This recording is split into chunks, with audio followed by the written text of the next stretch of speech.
Good day again mga kalutong bahay. Maggagata naman tayo ngayon ng gulay. Meron tayo ditong kalabasa, bulaklak ng kalabasa, at saka meron tayong sitaw. Sasahugan din natin siya ng baboy.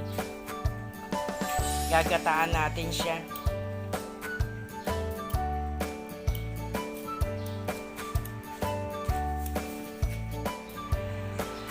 Unahin nating iprito yung isasahog natin na baboy. Nalaga na yon yung baboy na ipiprito natin ngayon.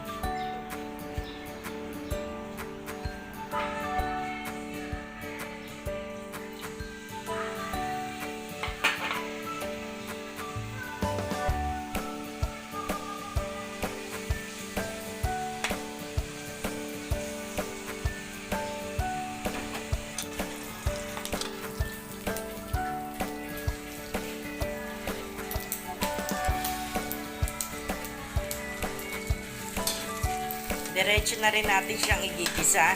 Ilagay na natin yung garlic at saka yung onion. Kasabay nung pinipito natin baboy.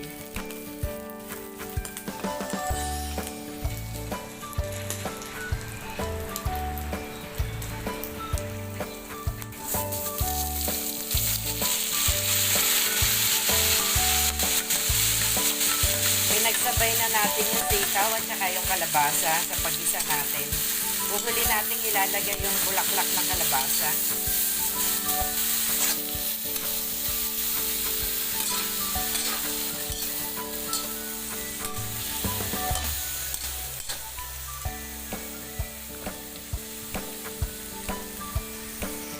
Lagyan na rin natin siya ng pampalasa.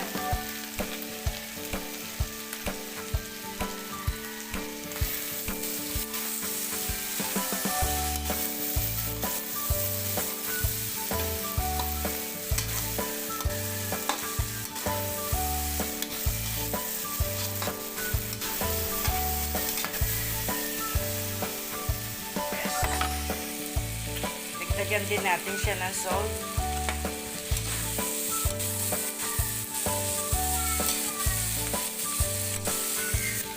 Lagay na rin natin yung coconut milk. Bali, 2 sachet yung bubuhos natin.